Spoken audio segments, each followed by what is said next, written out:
Hello student, welcome to cycle academy. तो आज मैं आपको बताऊंगा पेरीमीटर और एरिया के बीच में क्या डिफरेंस है और उसके कुछ फॉर्मूला के बारे में बताऊंगा। तो सबसे पहले डिस्कस करते हैं कि पेरीमीटर और एरिया में क्या डिफरेंस है।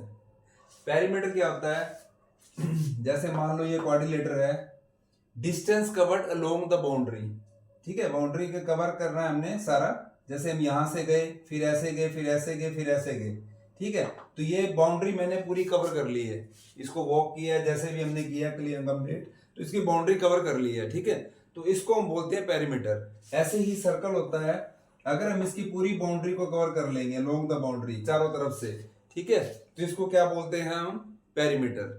और एरिया क्या होता है? Amount of surface enclosed bye close figure.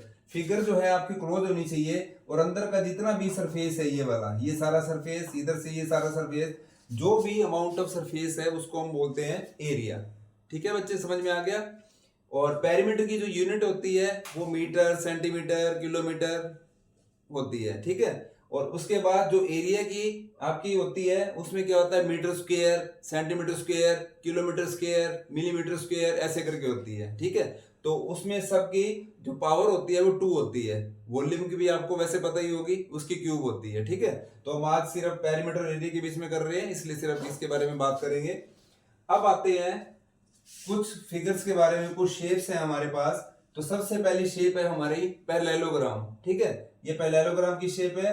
इसमें क्या होता है? पैरेललोग्राम की प्रॉपर्टी आपको पता ही होगी, opposite sides are equal, opposite angle are equal. ठीक है, ये तो आपको पता ही होगा। तो आज हम पेरीमीटर और एरिया के बारे में बता रहा हूं। तो एरिया क्या हुआ? ये वाला आपका बेस होता है और ये हाइट होती है। ये वाला बेस हुआ और ये वाली हाइट हुई। तो एरिया का फॉर्मूला क्या बन गया? बेस मल्टीप्लाई में हाइट। और इसका पेरीमीटर क्या होता है? अब देखो, जैसे रेक्टेंगल है, ये वाली रेक्टेंगल है, इसका एरिया क्या होता है? Length multiply bread. ठीक है, और इसका पेरीमीटर क्या होता है? 2 ब्रैकेट में L प्लस बी, यानी कि लेंथ प्लस में ब्रेड। ठीक है, तो ऐसा क्यों होता है? देखो मैं बताता हूं। इसमें भी लेंथ है, ये देखो दोनों अपोजिट साइड इक्वल है, इसमें भी अपोजिट साइड इक्वल है, ये वाली भी इक्वल है, इसकी ये भी साइड इक्वल है। ठीक है, तो ये वाला फॉर्मूला भी सेम बन जाएगा, 2 ब्रैकेट में L प्लस में बी, यानी कि लेंथ प्लस में ब्रेड बन जाएगा। ठीक है बच्चे, समझ में आ गया?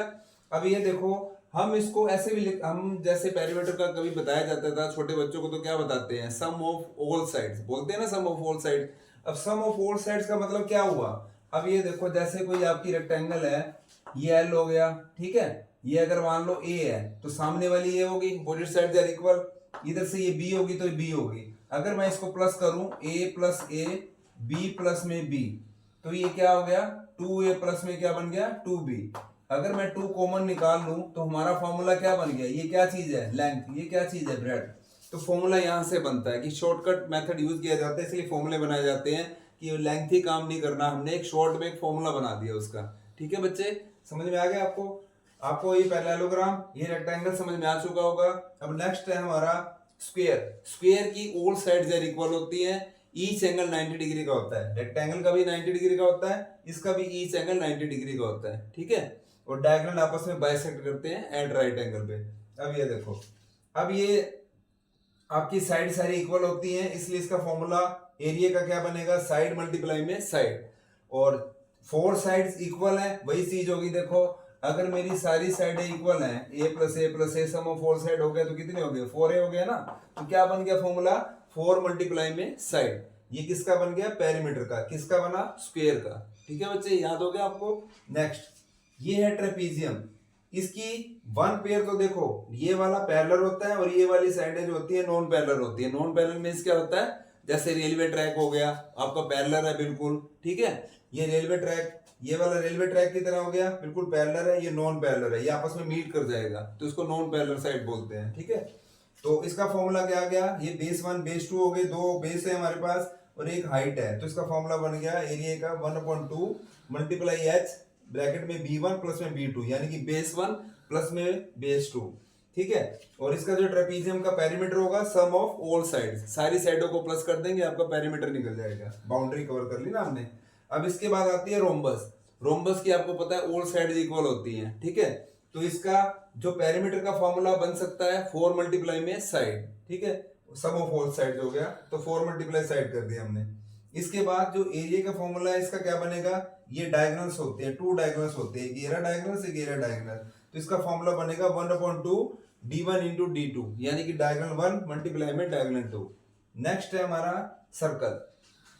सर्कल में क्या होता है, जब इसकी बाउंड्री को कवर किया जाता है तो पैरामीटर हो जाता है, इसको सरकमफ्रेंस भी बोला जाता है, ठीक है। इसको पैरामीटर भी बोल सकते हैं, सरकमफ्रेंस भी बोलते हैं। कई बार क्वेश्चन आ जाता है कि पैरामीटर और सर्कल निकाल लो, तो समझ जाया करो कि ये सरकमफ्रेंस की बात कर रहा है। तो सरकमफ्रेंस का फार्मूला क्या हुआ, 2πr। पाई की वैल्यू 3.14 भी होती है, 22.7 भी होती है। वैसे 22.7 लगाते हैं, अगर आपको स्पेशली बोला जाता है कि पाई इज इक्वल टू 3.14 तो आपको वही लगानी पड़ेगी, नहीं तो क्वेश्चन आपका गलत हो जाएगा, ठीक है। तो एरिया का फॉर्मूला क्या हो गया, πr², और इसका फॉर्मूला क्या हो गया सर्कमफ्रेंस का, 2πr। अब इसके बाद नेक्स्ट आता है हमारा right angle triangle. Right angle triangle में आपको पता है कि वन एंगल 90 डिग्री का होता है, ठीक है। तो और नीचे वाले को बेस बोलते हैं, और ये जो परपेंडिकुलर बना हुआ है इसको क्या बोलते हैं, हाइट, ठीक है। तो इसका फॉर्मूला क्या बनेगा, 1/2 बेस इंटू में हाइट, ये बनेगा एरिया का फॉर्मूला।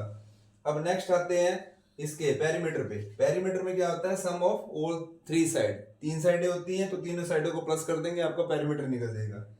नेक्स्ट है इक्विलेटरल ट्रायंगल। इक्विलेटरल ट्रायंगल में आपको पता ही है तीनों साइडें इक्वल होती हैं, और भी आपको पता होगा ईच एंगल कितने का होता है, 60 डिग्री का, ठीक है। ये आपको अच्छे से लर्न करना है।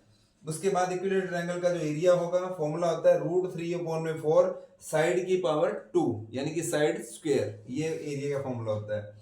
उसके बाद पेरीमीटर का फॉर्मूला क्या होता है, 3 मल्टीप्लाई में साइड। ऐसा क्यों, क्योंकि तीनों साइड इक्वल है, side plus side plus side कितनी साइड होगी, 3 साइड, तो छोटा फॉर्मूला क्या बन गया इसका, 3 मल्टीप्लाई साइड, इसलिए फॉर्मूला बन गया, ठीक है। तो आपको अच्छे से समझ में आ चुका होगा।